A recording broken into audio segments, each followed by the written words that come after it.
তিনি শেষ আজকে বয়ান আজকে করে আপনাদেরকে নিয়ে মুনাজাত দিবেন। খুশি না বেজার? আল্লাহ পাক আপনাদের এই সুন্দর মহতি আয়োজনকে কবুল করুন, জোরে বলেন আমিন। আমার বন্ধুরা, আমার ভাইরা, তার আগে আপনাদের সামনে আমি কিছু সময় কথা বলে আপনাদের সামনে বিদায় নেব। সেই লক্ষ্যে মহাগ্রন্থ আল কোরআনের ছোট্ট একখানা আয়াতে কারিমা আপনাদের সামনে তেলাওয়াত করেছি। তার আগে আপনাদের কাছে একটা কথা জানতে চাই, জবানটা ফুটায় হাতটা উত্তোলন করে উত্তরটা দিবেন। বলেন, আমার আপনার সৃষ্টিকর্তা তিনি কে? এই তো মাশাআল্লাহ, আমার আপনার সৃষ্টিকর্তা আল্লাহ, তামাম জাহানের সৃষ্টিকর্তা তিনি আবার কে? আল্লাহ। আল্লাহ কাজী তিনি সৃষ্টি করার পরে এই দুনিয়ার জমিনের বুকে আমার আল্লাহ রাব্বুল আলামিন এই পৃথিবীর বুকে আমার আল্লাহ মাখলুকাতের মধ্যে বিভাজন করলেন। তাম পৃথিবীর বুকে সবচেয়ে দামি মাখলুক যাদেরকে বানালেন তারা হলো মানুষ। এই মানুষগুলোকে আমার আল্লাহ উপাধি দিলেন আশরাফুল মাখলুকাত।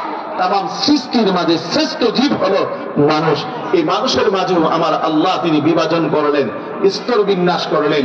সেই স্তর বিন্যাসের মাঝে সবচেয়ে আমার আল্লাহ যাদের মর্যাদা এই মানুষের মাঝে বাড়িয়ে দিলেন আল্লাহর কোরআন দ্বারা, তারা কে জানেন?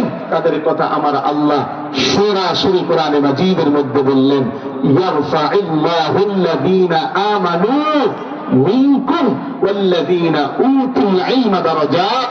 আমি আল্লাহ তামাম পৃথিবীর সমস্ত মানুষের মাঝে আমি আল্লাহ তাদের মর্যাদা আমি বাড়িয়ে দিলাম যাদেরকে আমি আল্লাহ ইলম দান করলাম। যেরকম সুবহানাল্লাহ, সুবহানাল্লাহ।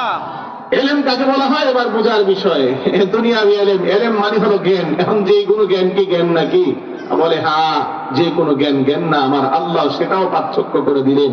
আমি কিন্তু ভূমিকা নিচ্ছি না, আমি সরাসরি আলোচনায় ঢুকে যাচ্ছি। আমার বন্ধুরা, আমার ভাইরা, আমার আল্লাহ বলেন, কুল হাল ইয়াস্তাবিল্লাযীনা ইয়ালামুনা ওয়াল্লাযীনা লা ইয়ালামুন। তামাম দুনিয়ার বুকে যারা জানে যারা জানে না তারা কোনোদিন সমান হতে পারে না। বলে জান্নেওয়ালা কারা? যাদের সিনার ভিতরে আল্লাহর কালাম, এলেমের এই এলেমটাকে প্রকৃতপক্ষে এলেম বলা হয়। আর সেই জান্নেওয়ালার এই প্রকৃতপক্ষে জান্নাতওয়ালা আমার আল্লাহ বলেন তাদের মর্যাদা আমি আল্লাহ তামাম পৃথিবীর বুকে বাড়িয়ে দিয়েছে। জোরে কোন সুবহানাল্লাহ, সুবহানাল্লাহ। এজন্যই দুনিয়ার জমিনের বুকে আমার আল্লাহ কোরআন ওয়ালার মর্যাদা বাড়িয়েছেন। ও মুসলমান, আমার বন্ধুরা, আমার ভাইরা, গভীর মনোযোগ দিয়ে শোনার চেষ্টা করেন। শুধু এতটুকু না, আমার রাসূল কি বলেন? আমার রাসূল এই কথা বলেন, খায়রুকুম মান তাআল্লামাল কুরআনা ওয়া আল্লামা। উম্মত, তামাম পৃথিবীর মাঝে তোমাদের মাঝে সবচেয়ে দামি মানুষকে জানো?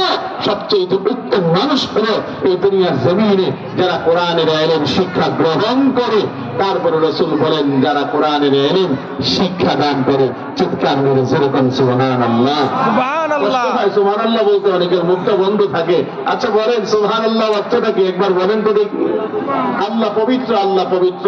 আরে দোস্ত, আপনি এই মজলিসের ভিতরে বৈশা আল্লাহ পবিত্র, আল্লাহ পবিত্র বলছেন, মানে সুবহানাল্লাহ বলছেন। আর আমার আল্লাহ আরশে আজিমের মধ্যে থেকে ফেরেশতাদেরকে ডেকে ডেকে কি বলছেন জানেন? আমার আল্লাহ তিনি ফেরেশতাদেরকে ডেকে বলেন, ফেরেশতারা টাকা দেখ না ঘরে পাড়া এই জান্নাতের বাগানটার দিকে। ফেরেশতারা রে, ও ফেরেশতারা, তারা আমার টাকা দেখ। বান্দা করে বলছে নাকি? বলে মালিক, বান্দা আপনার বলছে তো সুবহানাল্লাহ, মানে আপনি পবিত্র। আমার আল্লাহ বড় খুশি হয়ে আমার বলে, ফেরেশতারা দেখ না টাকা, তারা বলছে আমি পবিত্র। আরে আমি তো অটোমেটিক এমনি পবিত্র, আমার তো কোনো গুনাহ নাই, গুনাহের কোনো ময়লা নাই। হায় হায়, যে বান্দা বলছে আমি পবিত্র, তারা গুনাহ আছে, তাদের গুনাহের ময়লা আছে। ও ফেরেশতারা, তাহলে তারা সাক্ষী দান। তুই বান্দা বলছে সুবহানাল্লাহ, মানে আমি আল্লাহ পবিত্র। আমি আল্লাহ ঘোষণা দিলাম, আমি আল্লাহ তাদেরকে গুনাহের ময়লা থেকে পবিত্র বানিয়ে দিলাম। সুবহানাল্লাহ। আরো একবার বইলে আরেকটু পবিত্র হন না। সুবহানাল্লাহ। চিৎকার মেরে বইলে আরেকটু পবিত্র হন না। সুবহানাল্লাহ। মুসলমান বন্ধুরা, আমার গভীর মনোযোগ দিয়ে কথাগুলো বোঝা লাগবে। এই দুনিয়ার জমিনে আমার আল্লাহ রাব্বুল আলামিন তার প্যারা হাবিবকে সেই মেরাজে নিয়ে গিয়েছিলেন, ঊর্ধ্বগমনে নিয়ে গিয়েছিলেন। ঊর্ধ্বগমনে নেবার পরে এই মুহূর্তের মধ্যে আমার আল্লাহ তার প্যারা হাবিবকে এক একজনকে এক এক নবীকে আল্লাহ পাক প্রথম আসমানে, দ্বিতীয় আসমানে, তৃতীয় আসমানে, চতুর্থ আসমানে, এভাবে করে করে 7 আসমানের ভিতরে 7 জন নবীর সঙ্গে আমার আল্লাহ পাক তিনাকে মোলাকাত করালেন। বন্ধুগণ আমার, সপ্তম আসমানে যেই নবীর সাথে মোলাকাত করালেন